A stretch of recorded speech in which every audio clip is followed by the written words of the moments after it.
शांति 13 नवंबर की मुरली है। आज रिवाइज कोर्स है। 10 दिसंबर की 92 की मुरली है। मुरली का टाइटल है पूर्वज और पूज्य की स्मृति में रहकर सर्व की अलौकिक पालना करो। देखो बाबा, अलौकिक पालना कैसे करनी है। हम कौन है?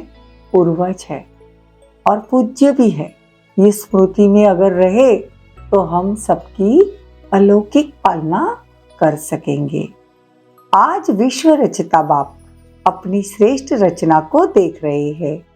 सर्व रचना में श्रेष्ठ रचना आप ब्राह्मण हो। देखो, सर्व का रचयिता कौन है? बाबा। हम सब कौन है? रचना, मतलब पूरी दुनिया रचना है उनकी, लेकिन हम सर्वश्रेष्ठ रचना है। तो बाबा कहते हैं क्योंकि तुम विश्व की पूर्वज आत्मा हो। एक तरफ पूर्वज हो, साथ साथ पूज्य भी आत्माएं हो। इस कल्प वृक्ष के फाउंडेशन अर्थात जड़ आप ब्राह्मण हो। इस वृक्ष के मूल आधार तना भी आप हो, इसलिए आप सर्व आत्माओं के लिए पूर्वज हो।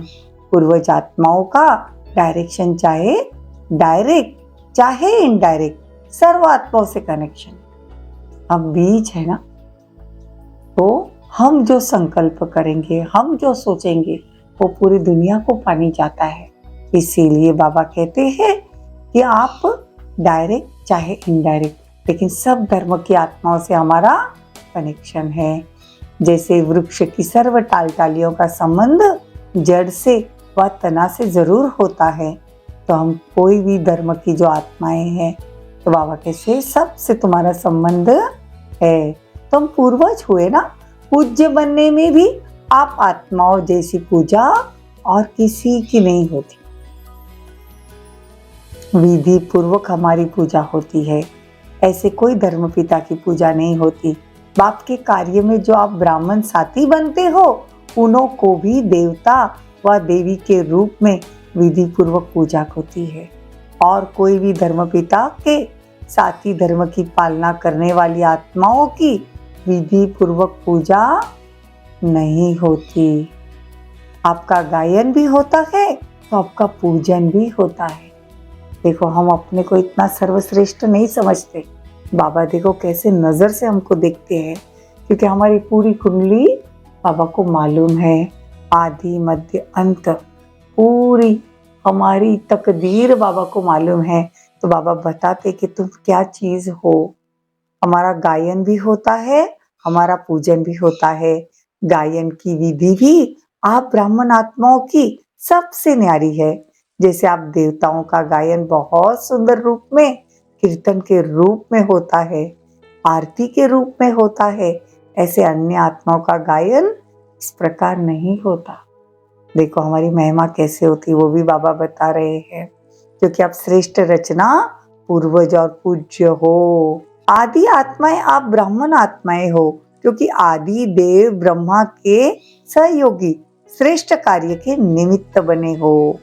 अनादि रूप में परम धाम में भी हम समीप है। देखो, सतयुग में भी हम कृष्ण के साथ, अभी भी ब्रह्मा बाबा के साथ, और परम धाम में भी बाबा के एकदम समीप। तो बाबा कहते चित्र देखते हो ना आत्मा का, तो सबसे समीप कौन है? हम आत्माएं हैं ना।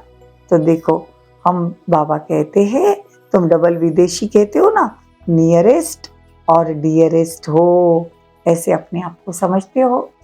हम बाबा के नियरेस्ट भी है और डियरेस्ट भी है। पूर्वज का क्या काम होता है? पूर्वज आत्मा है ना हम, तो क्या काम होता है?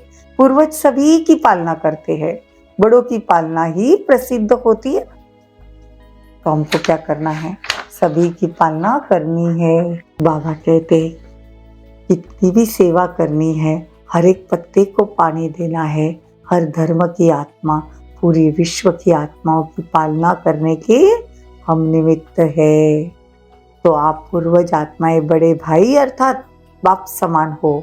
इस स्मृति को ही प्रैक्टिकल लाइफ में अनुभव करना और कराना। आप सभी आत्माएं जो पूर्वज है तो सबकी पालना जरूर करना। लौकिक जीवन में भी पालना का आधार क्या होता है? लौकिक जीवन में पालना का आधार क्या होता है? पालना करना अर्थात किसी को भी शक्तिशाली बनाना। किसी भी विधि से, साधन से पालना द्वारा शक्तिशाली बनाते हैं, चाहे भोजन द्वारा, चाहे पढ़ाई द्वारा। लेकिन पालना का प्रत्यक्ष स्वरूप आत्मा में शक्ति, शरीर में शक्ति आती है। तो पालना का प्रत्यक्ष स्वरूप क्या हुआ? शक्तिशाली बनाना। आप पूर्वज आत्माओं की पालना की विधि क्या है? अलौकिक पालना का स्वरूप है स्व में बाप द्वारा प्राप्त हुई सर्व शक्तियां अन्य आत्माओं में भरना। इतनी बड़ी बात बाबा कहते हैं। जिस आत्मा को जिस शक्ति की जरूरत है उस समय उस शक्ति से पालना करना।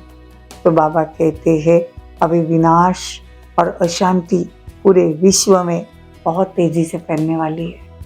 तो आप आत्माओं का क्या काम है? अलर्ट हो जाना, अटेंशन देना। बाबा कहते हैं ऐसे टाइम पे आपका विशेष अटेंशन होना चाहिए सेवा के लिए। अलर्ट हो जाओ। आप सबने हलचल का समाचार सुना ना, लेकिन सेवा में अलर्ट हुए, वह सुनने में ही आनंद लिया। वहाँ कोई अयोध्या की कोई घटना हुई है, तो बाबा कहते अयोध्या की घटना के बाद कई स्थानों में हिंसा का समाचार आया। तो बाबा कहते कि वो हिंसा का समाचार सुनने से ही आनंद ले रहे या सेवा भी कर रहे। अपनी वृत्ति द्वारा, मनसा शक्ति द्वारा विशेष सेवा की और जैसे विधि पूर्वक याद करते हो वैसे सेवा की, उस रीति से बाबा पूछ रहे।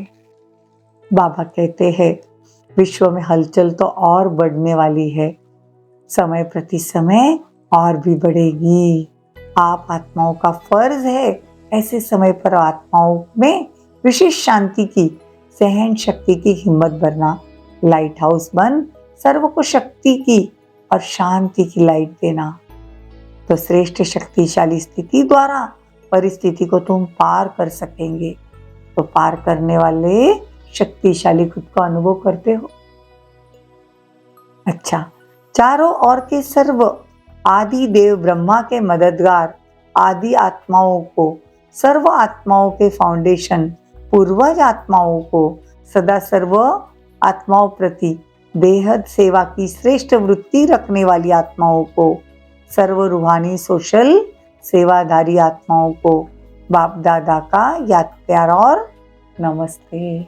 हम रूहानी बच्चों की, रूहानी माता पिता बाप दादा को याद प्यार, गुड मॉर्निंग, नमस्ते, थैंक यू, बहुत बहुत शुक्रिया। दादियों से मुलाकात, वर्तमान समय अशांत आत्माओं को शांति देना, यही सभी का विशेष कार्य है। रहम दिल बन बाप के बच्चों को सर्व आत्माओं के प्रति रहम आता है क्या? अब आप पूछ रहे हैं। तो आत्माओं के दुख का संकल्प तो मास्टर सुखदाता आत्माओं के पास पहुंचता ही होगा। जैसे वहां दुख की लहर है, ऐसे ही विशेष आत्माओं में सेवा की विशेष लहर चले। देना है, कुछ करना है, यह होना चाहिए कि क्या किया वो हर एक ने अपना सेवा का एक्स्ट्रा चार्ट बनाकर चेक करना कि हमने सेवा की। अव्यक्त बाप दादा की पर्सनल मुलाकात, व्यर्थ के प्रभाव में आने वाले नहीं, अपना श्रेष्ठ प्रभाव डालने वाले बनो। सदा अपने को पुरुषार्थ में आगे बढ़ने वाली आत्मा हूँ ऐसे अनुभव करते हो। पुरुषार्थ में कभी थकना नहीं, कभी ठहरना नहीं, कभी उत्तर की कला नहीं, कभी बहुत अच्छा, कभी थोड़ा अच्छा, ऐसा नहीं, सदा बहुत अच्छा, क्योंकि समय कम है और संपूर्ण बनना है। मंजिल भी तो श्रेष्ठ है ना। बाबा कहते सदा लाइट, डबल लाइट का अर्थ ही है लाइट अर्थात ऊंचे रहने वाले, सदा हल्के। तो लेकिन अभी समय भी ऊंचा जाने का है, तो क्या करना है? सदा ऊपर। देखो शरीर में भी आत्मा का निवास स्थान ऊपर होता है, पाँव में तो नहीं होता। जैसे शरीर में आत्मा का स्थान ऊंचा, ऐसी स्थिति भी सदा ऊंची। ब्राह्मण की निशानी भी चोटी, ऊंची है ना, ऊंची चोटी मतलब ऊंचाई।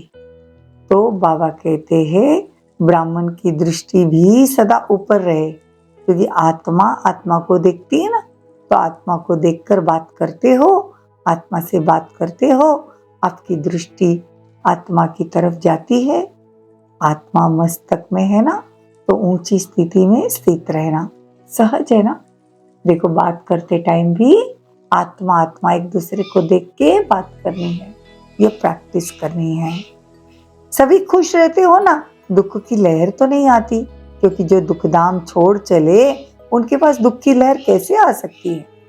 संगम पर दुखधाम और सुखधाम दोनों ही का ज्ञान है, दोनों के नॉलेजफुल और शक्तिशाली आत्मा है ना, तो सदा अपने उन्नति का ख्याल करना। ऐसे नहीं सेवा में मस्त हो गए, विश्व उन्नति भूल गए। सेवा का शौक ज्यादा है, लेकिन दोनों का बैलेंस करना, समझा। अच्छे चल रहे हैं, लेकिन सिर्फ अच्छे तक नहीं रहना, अच्छे से अच्छे बनना। वरदान, अपने जीवन को हीरे समान वैल्यूबल बनाने वाले स्मृति और विस्मृति के चक्कर से मुक्त भव। यह संगम युग स्मृति का युग है और कलयुग विस्मृति का युग है। अगर अपने श्रेष्ठ पाठ, श्रेष्ठ भाग्य की सदा स्मृति रहे तो हीरे समान वैल्यूबल हो जाएंगे, और अगर विस्मृति है तो पत्थर हो जाएंगे। यह स्मृति और विस्मृति का खेल है ना। संगम युग के रहवासी कभी कलयुग में चक्कर लगाने जा नहीं सकते। अगर थोड़ा भी बुद्धि गई तो चक्कर में फंस जाएंगे, क्योंकि कलयुग में बहुत रौनक है, लेकिन वह रौनक धोखा देने वाली है। स्लोगन, अपनी कर्म इंद्रियों को लॉ और ऑर्डर प्रमाण चलाने वाली सच्चे राजयोगी भव। अपनी कर्म इंद्रियों को लॉ और ऑर्डर प्रमाण चलाने वाले ही सच्चे राजयोगी है। ओम शांति। ओम